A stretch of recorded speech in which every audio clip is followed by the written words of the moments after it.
Assalamualaikum warahmatullahi wabarakatuh. Pada kesempatan kali ini kita akan membahas tentang peranan masyarakat dalam setiap tahapan pemilihan umum maupun pemilihan kepala daerah dan wakil kepala daerah. Sebagai pengantar materi, mari kita membahas sebuah jurnal internasional, Asian Politics and Policy Journal Grouping tahun 2018, di mana mengukur persepsi integritas pemilu Indonesia itu berada di indeks 57, berada di bawah Timur Leste. Berdasarkan pengukuran 11 indikator, untuk Indonesia, indeks merahnya berada pada 5 indikator. Yang pertama adalah pendaftaran pemilih indeks 41, cakupan media indeks 53, dana kampanye adalah indeks yang terendah yaitu 33, pemungutan suara 56, dan pasca pemilu itu sebanyak 54.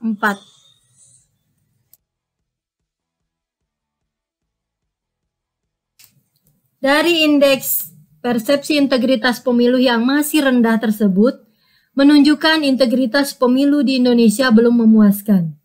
Sehingga perlunya peran masyarakat untuk andil dan turut serta dalam setiap tahapan pemilu atau pemilihan, guna koreksi dan perbaikan setiap tahapan. Peranan masyarakat dalam tahapan pemilu.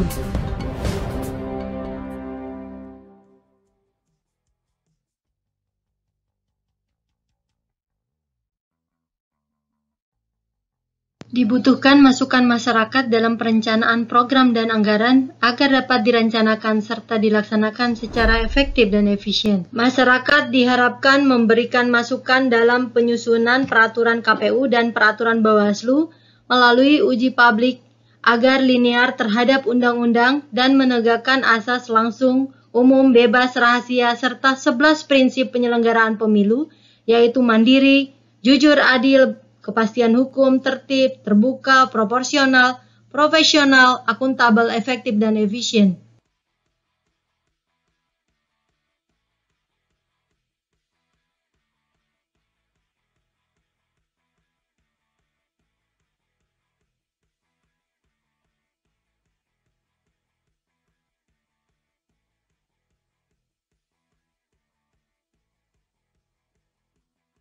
Masyarakat diharapkan aktif memastikan diri, keluarga, dan warga setempat bila telah memenuhi syarat sebagai pemilih, hendaknya terdaftar sebagai pemilih dalam DPS maupun DPT, serta memastikan yang tidak berhak menjadi pemilih seperti di bawah usia 17 tahun pada hari H pemungutan suara dan atau belum menikah, anggota TNI Polri, pemilih ganda, meninggal dunia, tidak dikenal, pindah domisili, warga negara asing, untuk dicoret dari daftar pemilih agar daftar pemilih komprehensif, akurat, mutakhir, dan tidak disalahgunakan oleh oknum pada hari H pemungutan suara.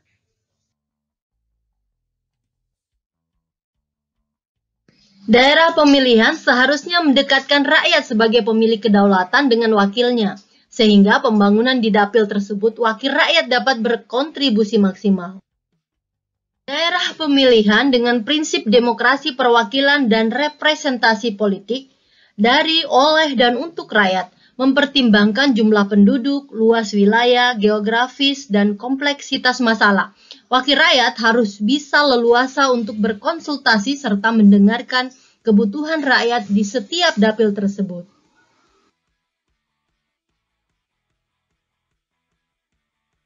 Penentuan dapil merupakan representasi kehadiran rakyat dalam jabatan publik, di mana pemilih menentukan siapa yang mewakili mereka, kepada siapa menuntut akuntabilitas dan aspirasi kebutuhan pembangunan. Oleh karena itu penting bagi masyarakat untuk memperhatikan dan memberikan masukan dalam penetapan dapil di setiap pemilu.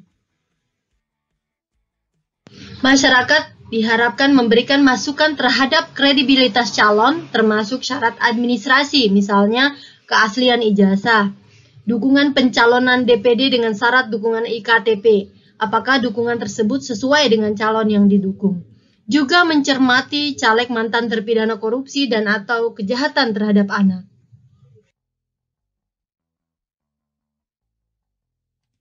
Masa kampanye sangat panjang di mana peserta pemilu meyakinkan pemilih dengan menawarkan visi misi program atau citra diri mereka. Potensi pelanggaran di dalam masa kampanye sangat banyak. Politik uang, menjanjikan dan atau memberikan materi dalam bentuk uang, barang, jasa selain bahan kampanye. Kampanye tanpa STTP, melibatkan pihak yang dilarang seperti anak-anak, ASN, TNI, Polri, memasang alat peraga kampanye atau APK, bahan kampanye di luar ketentuan, kampanye hitam dan hoax. Masyarakat diharapkan aktif melaporkan setiap dugaan pelanggaran kepada pengawas pemilu di setiap tingkatan yang terdekat. Panwaslu Kelurahan, Desa, Panwaslu Kecamatan, Bawaslu Kabupaten Kota, dan atau Bawaslu Provinsi. Atau bisa juga melalui media online dan hotline yang disediakan oleh pengawas pemilu. Dana kampanye seringkali tidak dilaporkan sesuai dengan ketentuan. Pengeluaran real yang dikeluarkan setiap kampanye tidak dicatatkan secara benar dalam pelaporan. Potensi penyalahgunaan sumber daya negara atau dana asing sebagai modal kampanye. Dana kampanye juga menjadi potensi dugaan pelanggaran politik uang, dan ini yang paling sering terjadi. Karena politik uang pasti tidak akan dicatatkan sebagai pengeluaran dana kampanye, sehingga manipulasi laporan pun terjadi. Masyarakat diharapkan aktif memberikan laporan dalam setiap dugaan pelanggaran dana kampanye ini, agar kontestasi berjalan secara adil di mana para negarawan berjuang setara dengan para hartawan. Masa tenang di mana kampanye sudah tidak diperbolehkan, alat peraga kampanye harus sudah diturunkan, sangat rawan politik uang. Pada masa ini, C6 undangan memilih harus sudah dipastikan berada di tangan pemilih yang berhak. Masyarakat diharapkan aktif melaporkan setiap dugaan pelanggaran pada masa tenang kepada pengawas pemilu. Tahapan pemungutan dan penghitungan suara di TPS, tahapan paling menentukan, merupakan hari H demokrasi. Banyak potensi dugaan pelanggaran pemilu, kampanye di masa tenang, politik uang, formulir C6 tidak terdistribusi, ketidakpatuhan prosedur pemungutan dan penghitungan suara oleh KPPS, penyelenggara yang tidak netral, kesalahan pemberian suara bagi pemilih yang pindah memilih, serta kesalahan penghitungan atau pencatatan dalam formulir C1 hologram dan C plano. Peran masyarakat sangat dibutuhkan untuk peduli mengamati dan melaporkan segala bentuk dugaan pelanggaran kepada pengawas TPS. Karena tahapan ini pada pemilu serentak sangat melelahkan, bahkan sampai harus diulang karena kesalahan prosedur. Rekapitulasi hasil penghitungan suara oleh Panitia Pemilihan Kecamatan atau PPK memiliki potensi dugaan pelanggaran yang besar, yaitu manipulasi suara karena politik uang atau transaksional. Ketidakpatuhan prosedur rekap di tingkatan kecamatan, misalnya rekapitulasi yang terbuka terbatas, meminimalisir pantauan masyarakat. Dibutuhkan kepedulian masyarakat untuk memantau perjalanan hasil pungut hitung di TPS agar tidak ada kecurangan pada saat rekapitulasi, baik di tingkatan kecamatan, tingkatan kabupaten kota, provinsi, nasional, sampai dengan penetapan hasil pemilu sesuai tingkatannya. Peranan masyarakat dalam tahapan pemilihan kepala daerah dan wakil kepala daerah.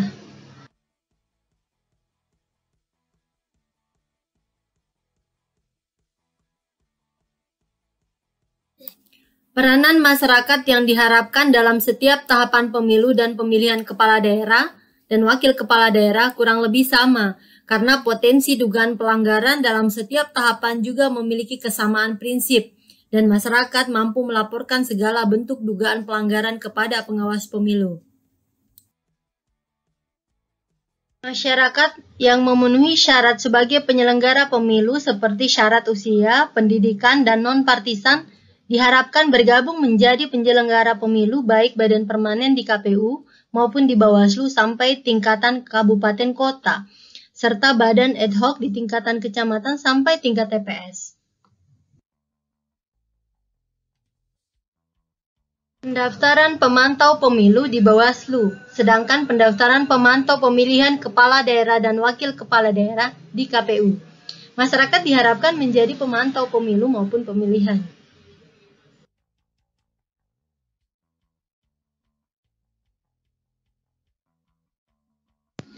Demikian pembahasan materi ini, semoga bermanfaat dan dapat mencerahkan kita semua.